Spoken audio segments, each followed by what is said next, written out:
Hello, welcome back. Thank you for joining me on this lovely day, well, a little bit overcast day.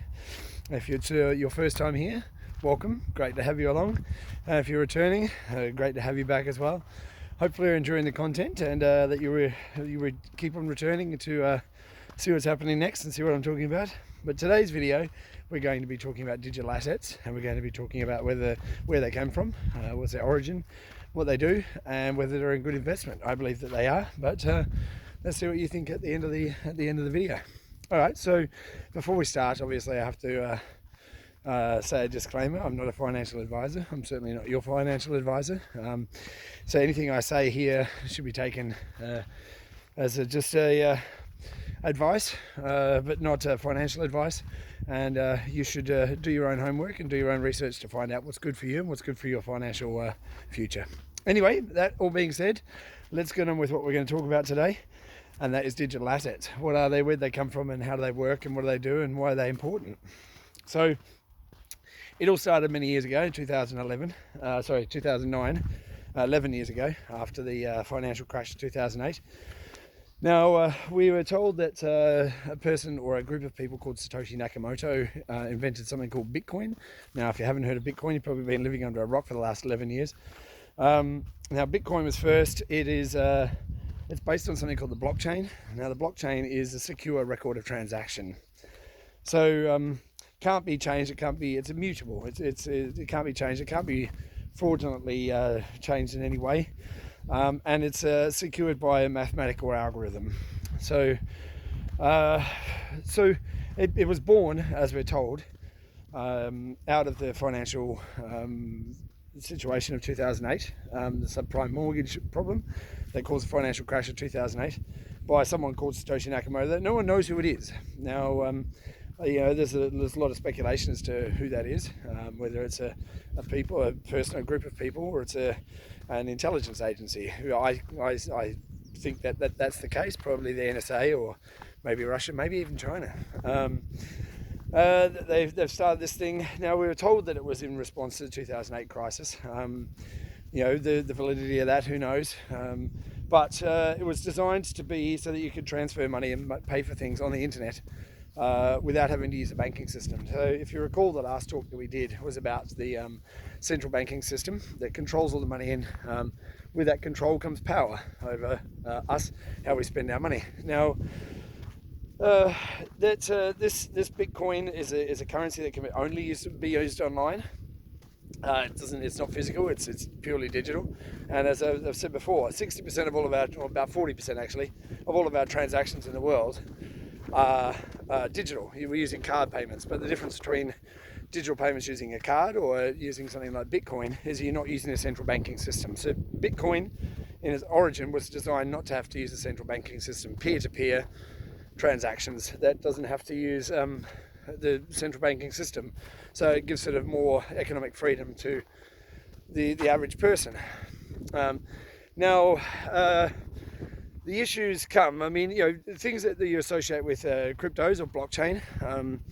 There's certain words, certain buzzwords. Decentralization. Now, as the name suggests, central banks are centralized. It's a central point of failure. It's a central point of control. Now, cryptos, by their very nature, are supposed to be decentralized, which means that it can't be shut down, it can't be hacked, because the information is stored at multiple places in nodes that anybody can run.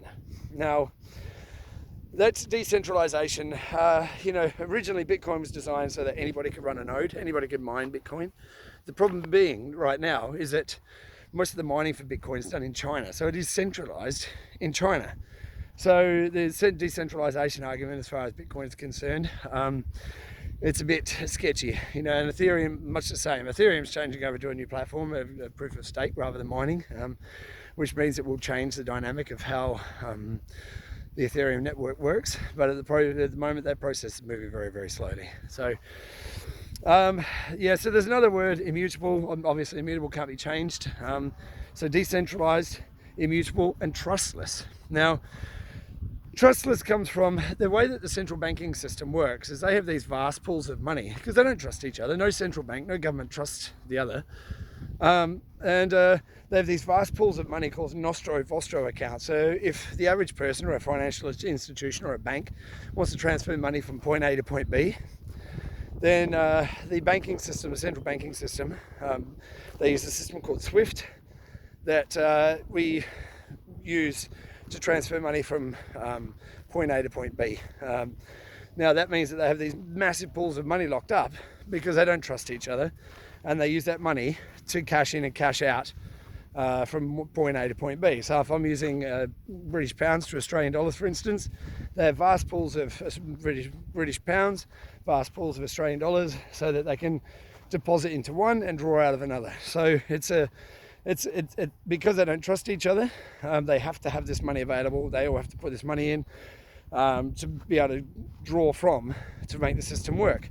Now, cryptocurrencies or digital assets have a trustless system, so you don't need to know or trust the other party because the payments are being made digitally, so it's already being confirmed when the transactions are happening. So it's a physical settlement, real-time gross settlement, as opposed to payments. Now, for you and I, the average front-end user, when we go and make a payment on something, the money leaves our account, and as far as we're concerned, it's paid for.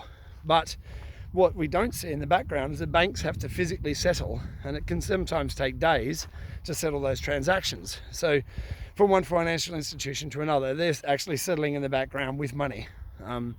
So payments and settlements are two different things. What happens with digital assets is you have a payment and a settlement happening instantly, real-time gross settlement. So it's happening real time that the settlement's happening, which takes away the trust layer, because if it's being sold and bought in the same moment, then that trust is already built into the system. So it's a trustless system. Now, obviously, as I say, Bitcoin was first, and with any kind of technology, the first generation of any technology isn't usually the best one. Bitcoin is slow and it's expensive to move around. If you've ever tried to move Bitcoin through exchanges or from one wallet to another, it can sometimes take hours, and the process can be very slow and very expensive. So while there are something like 4,000 odd digital assets or cryptos in the world, most of them are garbage, most of them are scams, and I wouldn't touch them with a barge pole. Bitcoin and Ethereum will probably do well as an investment vehicle because the big names for Bitcoin has been was first to market, so it has that first mover advantage. But there are better, I believe, cryptos in the market. Now, there's a company called Ripple. They are a software company that sells software into banks and financial institutions. So within the crypto market, most people don't like Ripple because they work with financial institutions, and Bitcoin, as we all well know, was designed to get around financial institutions. But if any thinking person would realize that if you're going to try and go around the system, that won't work. So it's better to work with the system and change the system from within, or force change within the system by creating a technology or a software technology that allows the average person, you and I, to transfer within the system for next to no cost instantly. So Ripple is a software company that sells this software into banks and financial institutions that allows them to use their software to be able to transfer money instantly from point A to point B, from any currency to any currency, anywhere in the world, instantly, and pay out on the other end. So you have things like MoneyGram works with Ripple. So you could I know that remittance services, if you're sending money into Africa, for instance, or Philippines or wherever, that it can take days for the real-time gross settlement, days for the settlement to happen, and it takes hours, and it can cost money for the person on the other end to get that money out. So MoneyGram has been using Ripple's technology and being able to reduce the cost of sending money around the world to next to nothing, and it happens instantly. So this will have a major impact on the way that the world works, and the way that the financial world works, and it's more inclusive to sort of emerging countries that haven't got vast pools of money to lock up in these Nostro-Vostro accounts. Now, So that's a sort of a brief history of what digital assets are.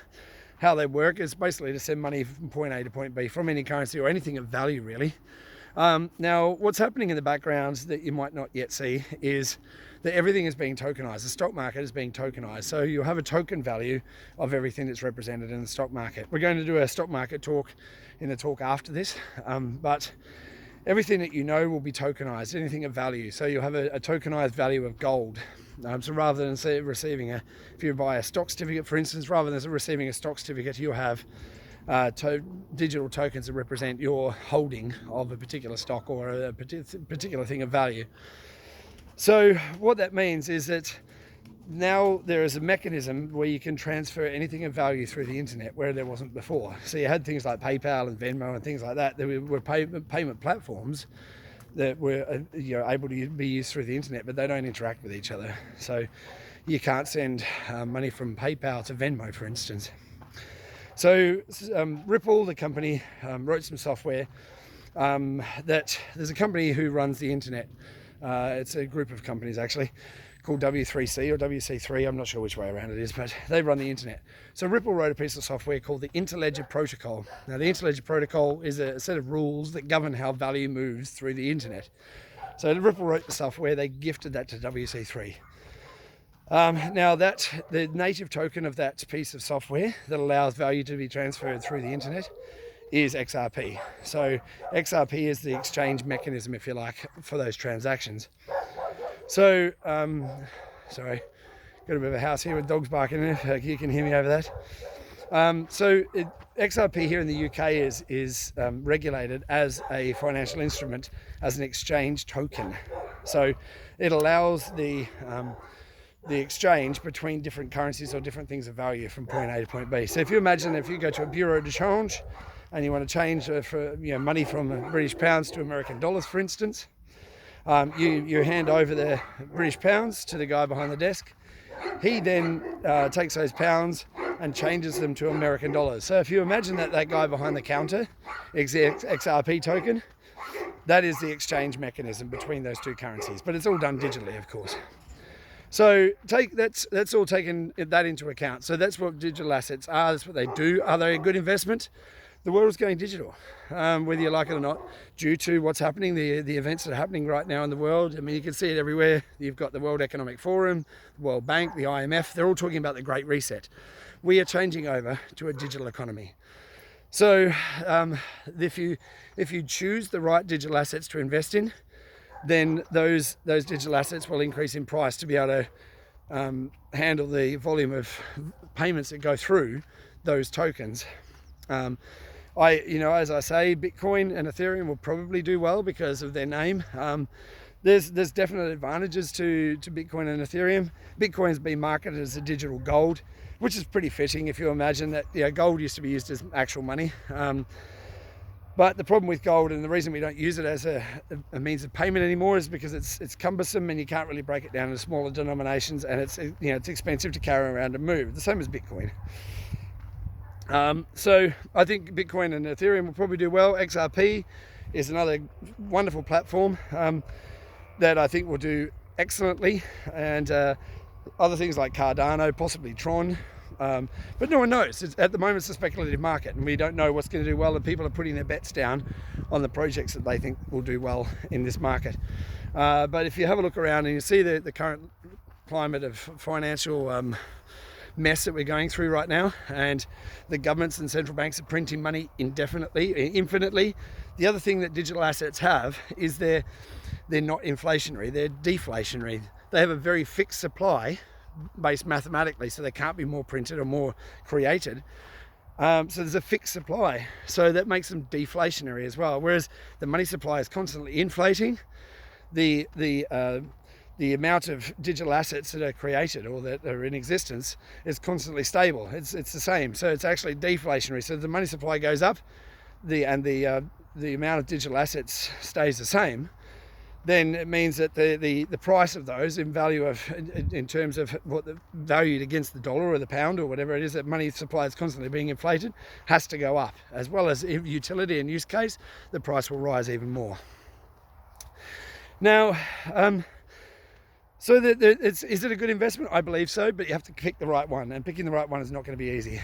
Now, what I'll do is I'll end this video. I want to keep them nice and short and sharp, and I'll end this video with, I'm out here in the fields. It's going to probably rain in a minute, but that doesn't really matter. I mean, the way that I look at the world is, I look around, not everything's perfect. This is an event, the rain will happen. I could either be upset or I could be happy about it, but it's going to happen anyway. It's an event. And the problem with these events that happen in our lives, we tend to we take them personally, and we respond with an emotional event. So we get emotional about things that happen outside of us, but our emotions come from us. So the one thing that we can control in this world is how we feel about things and what we're emotionally triggered by. Now, as we move through the world and these events happen, we can take them personally and we can take it as an emotional affront against us. But what it really is an event, and we get to choose our emotional response to it. So, when we move through this world where we're trying to be constantly triggered by people and events, I want you to remember that, the world is wonderful. I mean, look, here we are walking around a field, it is, blue sky. It's probably going to rain, but big deal. It's water at the end of the day. It's not a big deal. It doesn't really bother me. So yeah, it's, just think in terms of the world's still wonderful. These things will pass. And, if you're looking to go into this investment market, this is one thing I constantly say to everybody: be prepared. It's very, very volatile. There can be massive swings, and there's an opportunity to make a bunch of money. But if you're only here for the money and you think that money's going to make you happy, just like any outside event or any outside circumstance, if you're looking for something else outside of you to make you happy, you're constantly going to be disappointed. You need to be happy in yourself and your decisions that you make and the life that you decide to lead. Otherwise, you'll never be happy. And if you're relying on money or being a millionaire or whatever outside event to make you happy, then it never will. So make yourself happy, be happy in your day, look around you at the wonderful things that you have, and the wonderful people in your life. And if you're not happy with everything that you have, then make some changes. It's up to you. It's up to you what happens in your life and what happens into your world. So with that said, I hope you're well, and look after yourself, look after each other, keep a smile on your face and a song in your heart, and I wish you all well. Have a wonderful day. See you all soon. Bye.